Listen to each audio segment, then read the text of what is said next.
Good morning, everybody. How we doing? Doing good? Yesterday was a good day. I had a really good day, so I'm feeling really good this morning. JD and I went over to Wilmore yesterday morning to the vineyard over there, and I got to share with, what would you say, 25, 30 guys? 100, 120, I don't know. No, it's probably 25 guys. And it was a really good time just to be with them and make some new friendships and to be able to share with them kind of the message that y'all have been hearing for about 3 years now. But they got to hear it maybe for the first time about who they are in Christ and because of Christ. And it was just a really, really good time. So this morning, we're in this series called Back Against the Wall or Back Against the Wall. And we kind of explained last week, we're looking at people who are in situations with their back against the wall, right? They're trying to make decisions. They're in a position of feeling trapped. You know, what are we going to do? How are we going to get through this? How do I respond? And of course, it involves a wall, right? Of some kind, somehow. Last week was the story of Rahab. She lived in the wall. Well, her house was in the wall, connected to the wall. And she was very much in a situation of being up against it, right? Of having to decide, I'm in a predicament. How do we get out of this thing?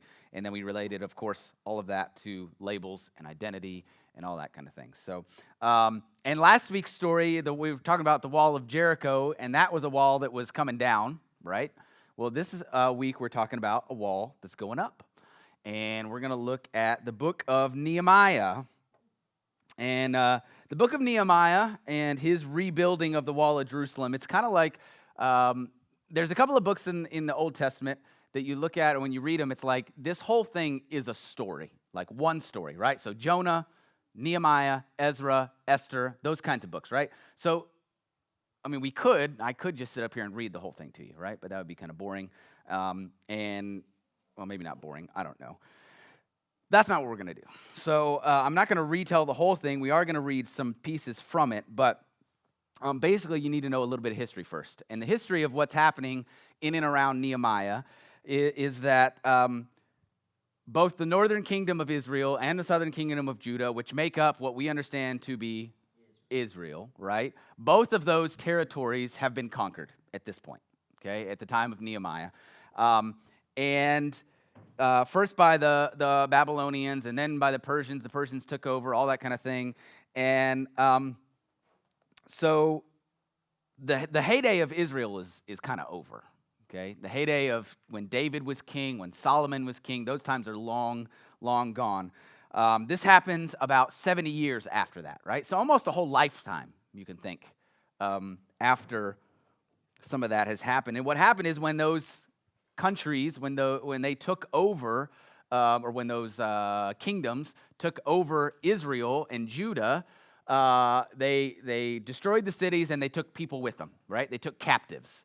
So they were captives, they were slaves, and then they sent other people in to the community, and that's just kind of the way it was. So what you have is you have a people group that are slaves in various foreign lands, captives in various foreign lands. And so Nehemiah, this book takes time, or a decent amount of time has passed. It's been 70 years. And what was prophesied by the prophet Jeremiah is that Jerusalem would be rebuilt. And what happens is if you read the last part of 2 Chronicles and the first part of Ezra, it's a fulfillment of that prophecy. And I think it's Cyrus, king of Persia, says, we're going to rebuild the temple. We're gonna, in accordance with the prophecy, we're gonna build the temple in Jerusalem, and Jerusalem's gonna be back on its city. So you have this move of like we're gonna move Jerusalem, or we're gonna rebuild Jerusalem to kind of not necessarily to its former glory, but all the threat of them as a people to conquer us is gone, and we're gonna kind of restore this place, this city. And so Zerubbabel, and then Ezra gets permission from the king to go rebuild the temple. And so they go and they're back at it. So some people go with Ezra. He has permission to take the priests and the Levites back with him to institute this worship in the temple, to build the temple and then institute the worship. He's been given authority to set up judges and magistrates and all this. So there's like a structure that's starting to happen in Jerusalem, okay? And Nehemiah was not part of that group that went. Nehemiah was still in Babylon, and he is a slave. He is a servant. He's a cupbearer to the king, okay? So he is a slave, but it's kind of a high position because he's got direct contact, regular interaction with the king of this whole kingdom. And so the first part of Nehemiah that we're going to read from chapter 1, so Nehemiah chapter 1, what's going on is some people have gone back to Jerusalem to kind of work on the temple, see how things were going, and to interact with the people that were still there, because there were some that escaped captivity. Not everybody was taken as slave, right? So there were some people that had gone back there, and then those guys come and visit Nehemiah. Nehemiah gets some visitors from people who had gone back, and so they know the status of that. So anyway, we'll read it in verse 1, about the second part of verse 1 in chapter 1. It says, "Now it happened in the month of Kislev, in the 20th year, while I was in Susa the capital, that Hanani, one of my brothers, and some men from Judah came." So Judah, that's where Jerusalem is. From Judah came, and I asked them about the Jews who had escaped and had survived captivity, and about Jerusalem. And they said to me, "The remnant there in the province who survived the captivity are in great distress and disgrace. And the wall of Jerusalem is broken down, and its gates have been burned with fire." Now when I heard these words, I sat down and I wept and mourned for days. And I was fasting and I was praying before the God of heaven. And so Nehemiah, he hears the conditions that Jerusalem is in. Now, this is 70 years later, okay? And I'm sure there's been some abuse of the city even after that. But this is 70 years after the captivity starts. And Nehemiah hears the conditions of this, that it's broken down, that the people that are there are in distress. The wall is not functioning. The gates are burned. It's still a mess, in other words, right? And it hits him. Like, it hits home. He's just kind of overwhelmed by the idea that this land, this is the home of my people, right? This is where my father is buried. Like this is the condition of this city. And he breaks down and he weeps and he prays and he mourns. And it's not like a passing, like, oh man, those poor people, I feel bad for them. I wonder what's for dinner tonight. Like this, he sits down and he weeps and he mourns for days, it says. And it's not even just days, because when you pick up the story in chapter 2, we're 4 months later, and Nehemiah is still like in this state, right? So it says in the month of Kislev is when he got the news, or you're about to read that in the month of Nisan, that's 4 months later on the Jewish calendar, okay? So he gets the visitors in the month of Kislev. In Nisan, he is still clearly affected by the news of Jerusalem and its state. So in chapter 2, verse 1, it says this: "And it came about in the month of Nisan, in the 20th year of the king of Artaxerxes, that wine was before the king. And I picked up the wine and I gave it to the king. Now I had not been sad in his presence. So the king said to me, 'Why is your face sad, though you are not ill? This is nothing but sadness of heart.'" The king knows, like, you're not sick, but clearly something's going on with you. What is it? "Clearly this is nothing but sadness of heart. And then I was very much afraid. And I said to the king, 'May the king live forever. Why should my face not be sad when the city and the site of my father's tomb is desolate and its gates have been consumed by fire?' Then the king said to me, 'What would you request?' So I prayed to the God of heaven." It's a big moment, right? What do I do here? How am I going to approach this? "Then I said to the king, 'If it pleases the king, and if your servant has found favor before you, I request that you send me to Judah, to the city of my father's tombs, that I may rebuild it.'" So he wants to go back. And I think it says, "I was very afraid." When the king says, "What's your request?" I was very afraid because he's a slave, remember? He's a servant. He's about to ask the king, "Can I leave?" Right? And even though this is a position where he interacts with the king, it doesn't mean he necessarily has permission to like make requests of the king. He's a servant. He's a slave. So he's scared, and he prays, and he says, all right, God, what am I going to do? Am I really going to do this? God, if I'm going to do this, would you go before me and make this happen? And what happens is the king says, okay. What kind of timetable are we talking about? He asks him for a time frame. And Nehemiah gives him a time frame. The queen is there, and they agree. And not only do they agree to send for Nehemiah to go back and to work on the city and rebuild the city, but they say, you know what? We're going to provide the materials for you. We'll even give you permission to take from the king's forest to rebuild the gates. We'll make sure you've got what you need in order to rebuild. So, Nehemiah heads back, all right? So he goes back to Jerusalem, goes back to Judah, to the city of Jerusalem, and he scouts out the walls of the city. He doesn't tell anybody why he's there. So he goes in, and 3 nights in a row, he gets out and he rides around the city, and he's looking at the walls. And there's a point there where it says he rode around the walls, and he went to this gate, and he went to here, and that were destroyed, and the rubble was so bad that he couldn't even get his horse through, right? So it's broken down, okay? But he doesn't tell anybody why he's there. Finally, he does. They're all gathered together, and it says in chapter 2, verse 17, it says, then I said to them, he gathers the priests together, and he says, I said to them, you see the bad situation we're in, that Jerusalem is desolate, and its gates have been burned by fire. Come, let's rebuild the wall of Jerusalem, so that we will no longer be in disgrace. And I told them how the hand of my God had been favorable to me, and also about the king's words which he had spoken to me. And then they said, let's arise and build. So they put their hands to the good work. So they set on rebuilding, right? Let's do this. You're right. This is a terrible situation. We know. We've been here. You've been here 3 days. We've been living with this, right? But now we have somebody who's like, let's rebuild, okay? And they agree. Say, let's build. Let's arise and build. It's time. And there were a lot of people involved in this. You can read chapter 3, and if you read chapter 3, it's like just a list of names of people like, this family did this, and they built this gate, and this family did this, and they built that gate, and this family did this, and they brought this, and it's like just a list of all the people that were involved. It's a big undertaking. But as they begin the work, it's not so easy, right? As they begin the work, it's not without opposition, even to the point of violence, okay?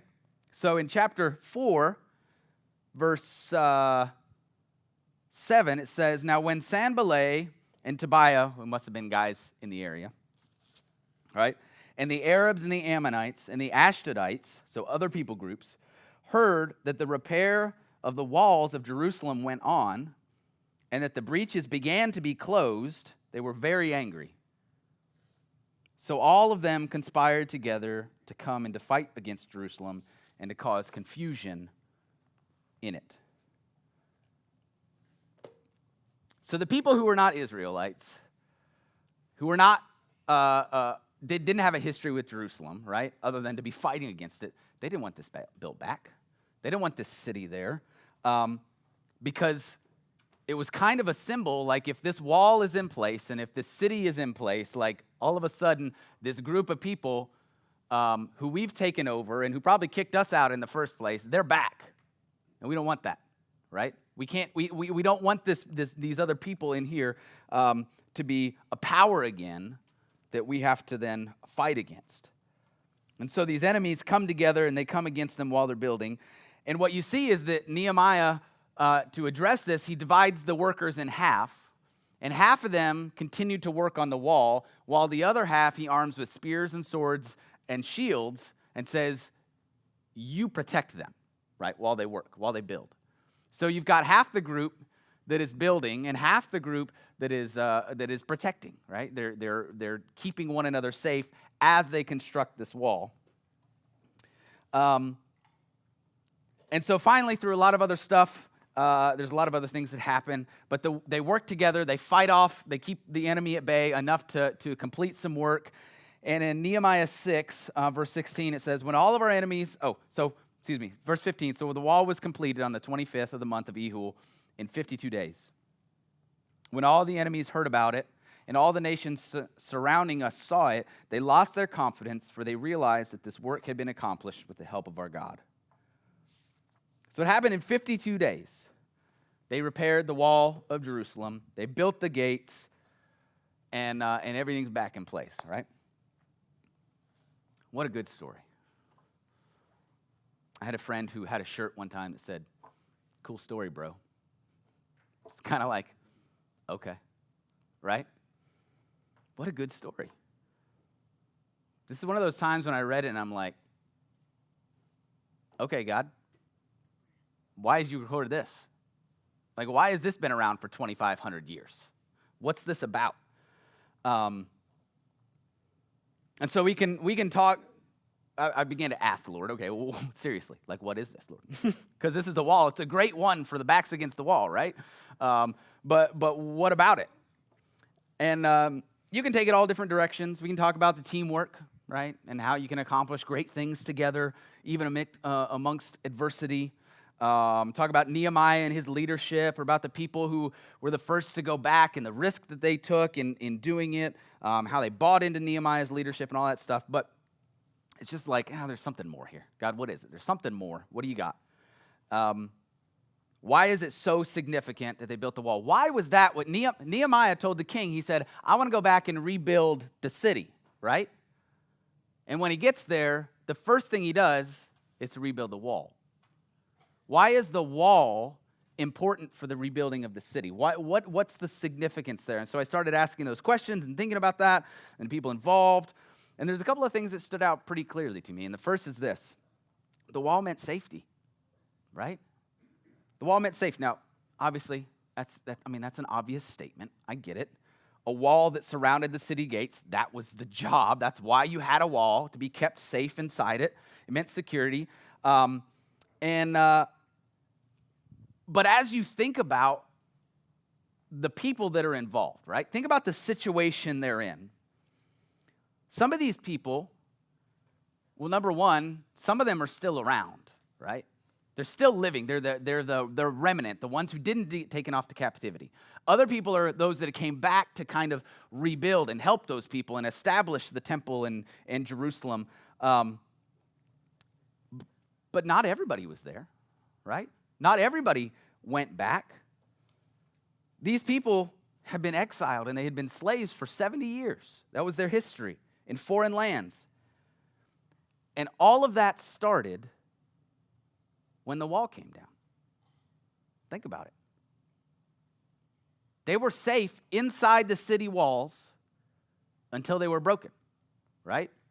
And so to return to a city that was not safe didn't make sense to them. How many of them remembered what it was like when Babylon came in? When they were overtaken, right? How many of them understood or saw those walls and had some trauma going on in their head about, I remember when I was safe, and then all of a sudden I wasn't, right? The wall was broken down. The gates were burned. And so for the Jewish people as a whole, the security of the city, it would be a big deal. It would be a very big deal. And so even though they were allowed back in, and even though the temple was kind of established and there was some leadership and some government and some things happening, there was no wall. It was not safe. It was no longer a place that they could be and that they could feel safe.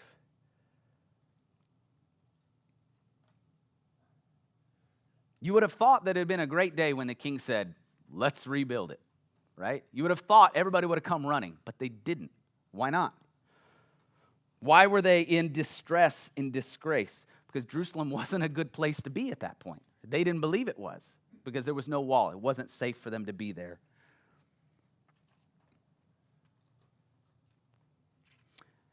And so Nehemiah decides what needs to happen is that there needs to be a wall, okay? It has to be built first. Ezra's gone ahead. Zerubbabel went ahead. They built the temple. And they brought some of the leadership and the priests and the Levites in, but there's not people there. Because it's not a safe place to be. The wall represents safety and security for the people within it. Now, don't take this too literally, okay? But our church needs to have a wall. All right? This needs to be a place where people are safe to live. One of the missions that I see for Capitol Vineyard more and more as I interact with people, and especially in this climate of like deconstruction and people not sure about what they believe and they're losing their faith and all of those things, one of the things I see more and more is that we're called to be a shelter for people who aren't sure anymore. And that this is a safe place for them to not be sure.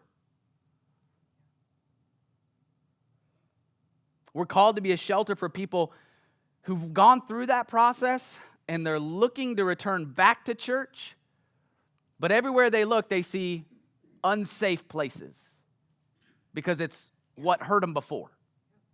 It's what they left before. They're not sure if they can do it because the last time they were there, the gates had been burned and there were holes in the walls and they were attacked and they were beaten up and they were run out. The wall of the city meant some kind of safety for the people within it, some kind of security. Church, we have to create that atmosphere in this place. This has to be a place where people can come and have real questions. A place where people can have real problems, and in the midst of that, be a place where people can come and experience the love of God through Jesus Christ. This has to be a place where you're safe enough to not have to pretend to have it all together. A place where you can actually be known by other people and not rejected for the mess that's there.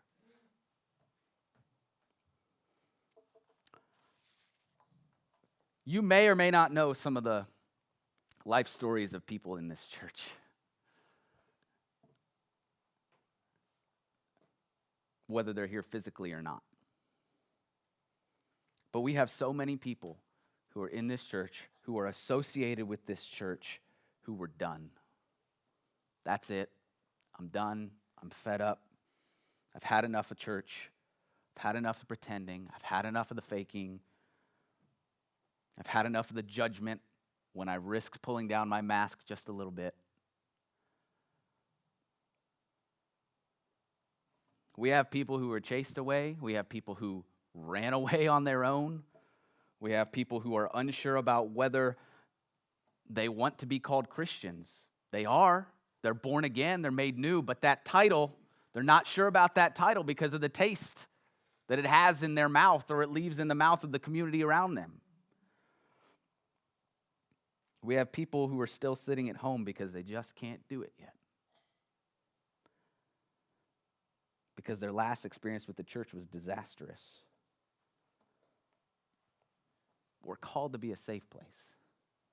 This church in particular, we're called to be a safe place. And I think we're on our way, right? As evidenced by some of the people that call this church their home. But we're not totally there yet, right? This wall's not done yet. We're in the process of building that wall. And remember, the point of the metaphor is not to keep people out, right? That's not the kind of wall I'm talking about. This is a wall where people are protected and safe. To create an atmosphere where it's okay to be honest and be a mess. As Nehemiah was overseeing the building of this wall, this city, right, where it was a place of security for people who anywhere else it didn't feel safe. He wasn't doing it alone, right? There's all kinds of other people that joined in the effort. But these people weren't trained. They didn't know what they were doing. They weren't wall builders, right? They were just people who jumped in and said, yeah, we want that. We want to see that vision happen. We want to be a part of that. And they did it. And Nehemiah said, we need to build a wall. And they said, let's arise and build. Let's do it then. Right? They didn't know what they were doing. They didn't know how everything was going to work out. But they were willing to risk it for the sake of this thing they were trying to do for the city and for the people who would call it home. And it was no doubt for those people to do that work, it was definitely a risk on their part. The wall, to build the wall, was risky. It really was for them. It was a dangerous job. The people of the land around them did not want the wall built. They did not want Jerusalem to be a place where the Jews could live again. And so they came after him, right? We're going to stop this thing. They mocked the work. They attacked the progress. The attacks grew to the point where Nehemiah said, okay, we can't just all commit to building anymore. Now we have to divide our force, and half of us are going to have to protect the other half.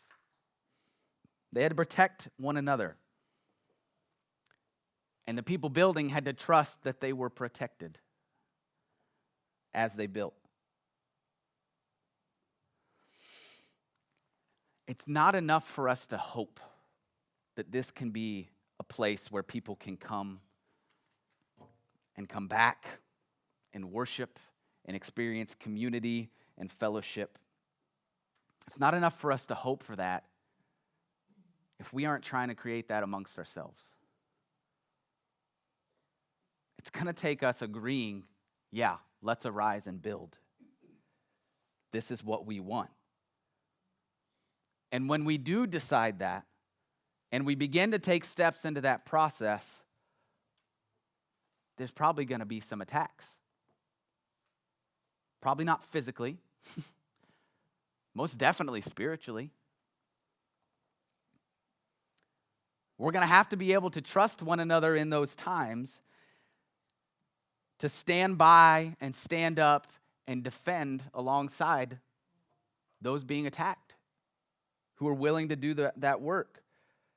And if that's going to happen, we have to trust each other. If we aren't living in relationships right now where we're risking trusting one another, then this vision of a safe place for others to come where they can be safe, it's just all talk. It really is. It's never going to happen. Because we're never going to get to be a safe place for others if there isn't trust among the people that are already here. And when the attacks start happening, we need to know that somebody's got our back. We need to know that I've got somebody from the church that I can depend on, that I can trust. Notice what happens in Nehemiah 4. I didn't read this the first time around. What happens is, in Nehemiah 4, when they start to gather momentum for building this wall. Nehemiah 4, it says this. Now it came about that when Sanballat heard that they were rebuilding the wall, he became furious and very angry, and he mocked the Jews. And he spoke in the presence of his brothers and the wealthy people of Samaria, and he said, what are these feeble Jews doing? Are they going to restore the temple for themselves? Can they offer sacrifices? Can they finish it in a day? Can they revive the stones from the heaps of rubble, even the burned ones? He started mocking them. He started bad-mouthing them among his peers, right? That's what was happening. He spoke in the presence of his brothers and the wealthy people of Samaria. He said, who do these people think they are? They can't come in here and rebuild this thing, right? So it starts out as a mocking. It starts out as a bad-mouthing. But when progress starts going, watch this. So, I don't think I have this verse up there. Verse 6, it says, so we built the wall, and the entire wall was joined together to half its height. Okay? So the whole way around the city, the wall is at least half its height, even the places that were broken down. Progress, right? We've made progress. Now when Sanballat, Tobiah, and the Arabs, and the Amorites, and the Ashdodites heard that the repair of the walls of Jerusalem went on, and that the breaches began to be closed, they were very angry. So all of them conspired together to come and fight against Jerusalem and to cause confusion in it. All of a sudden, we're not just bad-mouthing people anymore. Now we're fighting. This can't happen. We're not going to allow this to happen. They came against them physically. It increased. It increased and it intensified because all of a sudden it's getting real over there. They're not just talking about this thing anymore. Now it's happening. We're seeing it, and it's taking place. We can't let this go on, is what they decided. If we're really going to create a place that is safe, as we make progress towards that, the need only increases for us to be able to trust each other. It only increases. It never decreases. That means that fighting amongst ourselves is counterintuitive, counterproductive. We're supposed to be protecting one another so the work to continue. We've got to be able to trust one another in this process, protecting, supporting, lifting up one another, providing. We've got to buy into the idea that these are my people, right? Even if they're not my people, these are my people. Do you understand what I mean? We might not agree on everything. We might not like the same music. We might not think the same things are funny. We might be offended by something that somebody else thinks is funny. We might not dress alike. We might not choose to use the same words or have the same child-rearing philosophy or really have anything in common at all. But we have to decide we're going to trust one another. And we're going to have to decide to do that to a level that we don't do that with people outside of the church. And the only way that we can do that is to commit to grace for one another. Grace has got to be in us and through us and around us and covering us from head to toe. It has to become our identity as a people. Because the other thing I see about this wall for Jerusalem is that the wall meant an identity for them, okay? They weren't going to be a people scattered around any longer. They were going to be a people in one place. They were going to be a people gathered together. The wall meant that that was possible, okay? A wall meant that the place was established. There's a clear distinction of where the city was and where the city wasn't. If you're in the wall, you're part of it. If you're outside the wall, you're not part of it. Right?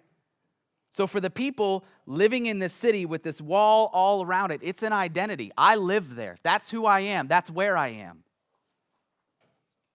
I belong to that place. That's my home. That's the city. That's the place where I live and I work and I play. Nehemiah is working on this wall, and he's not just building a wall. He's restoring for people a sense of belonging. This is where I am.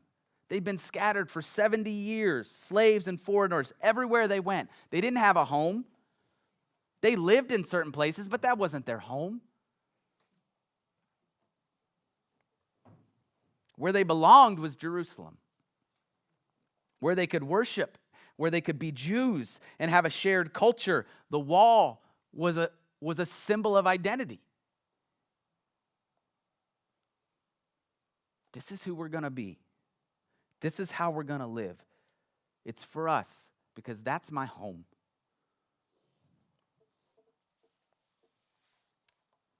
It's for us, and it's for those who don't live here yet, but this is their home.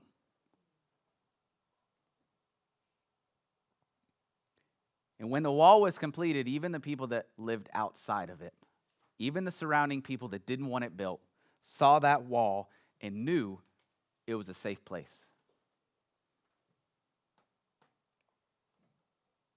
When all of our enemies heard about it and all the nations surrounding us saw it, they lost their confidence, for they realized this work had been accomplished with the help of our God. Grace for one another.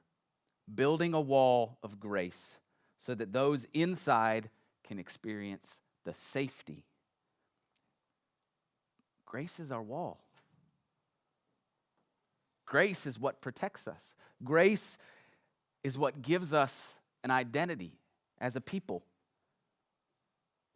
When it was done, even the surrounding people saw God in the work. Grace. When people look at us, let them see grace. Not just for those people out there, but grace in here, right? It's got to be what defines us. It's got to be what sets us apart. It's got to be what allows us to trust each other. It's grace.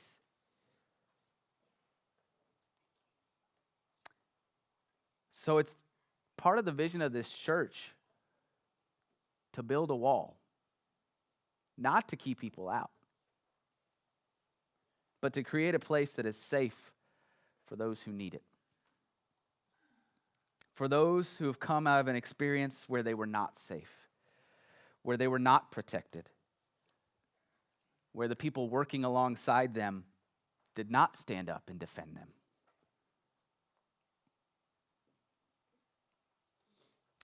I want to finish with this last verse. Nehemiah 7, verse 4. The wall's been done. It's been completed. Nehemiah appoints guards. He appoints gatekeepers, all kinds of stuff. And then it says this. Now the city was large and spacious, but the people in it were few, and the houses were not built. The wall was built. The wall was built. The city was a safe place to be. It was big, it was spacious, but the people in it were few.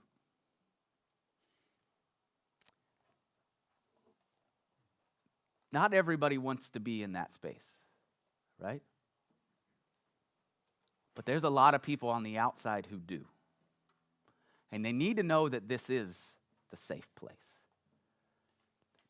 Because we're big and spacious, maybe not physically. I mean, we got some empty chairs, right? But we got lots of room for other people. And we're doing the hard work. And I see moments of trust growing among us. And opportunities for protecting one another. There's all kinds of opportunities for us to protect one another. And I see people stepping up in that. But if people are going to live here, we've got to invite the people in. They got to know that this is a place where they're safe. We're committed to that. We've got to let them know that this is a place where they can come to know the love of the Father in the newness of Christ, in safety. Otherwise, it's going to be a big, open, spacious place with just us, which is great. I love y'all. I really do. But there's a whole lot of other people that need to know the love of the Father. And they're scared because of what they experienced before. So we got to build the wall. We got to invite people in. They got to see it, right? And we got to trust one another to make it happen. Trust in the Lord to make it happen, right?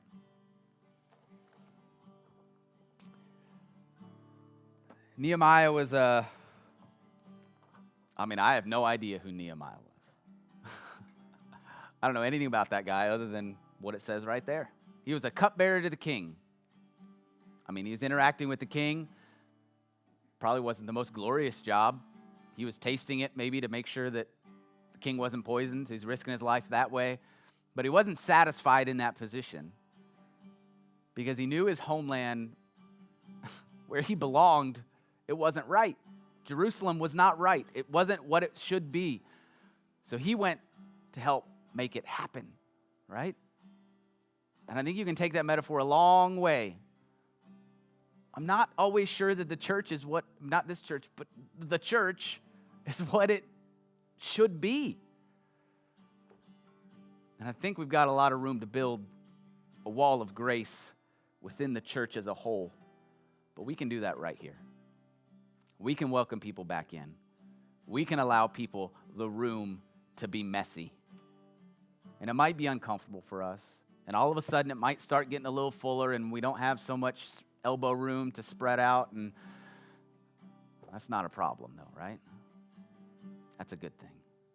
So let's just continue worshiping. I'm gonna pray first before we do. Lord Jesus, I thank you for your goodness to us. I thank you for you being safe.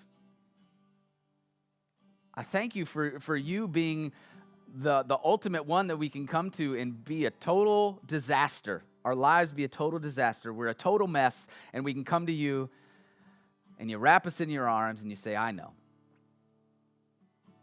I know. God, I pray that this church will reflect that. We would have the personality of our Father. We would have the traces, the tendencies of our Father to love and embrace.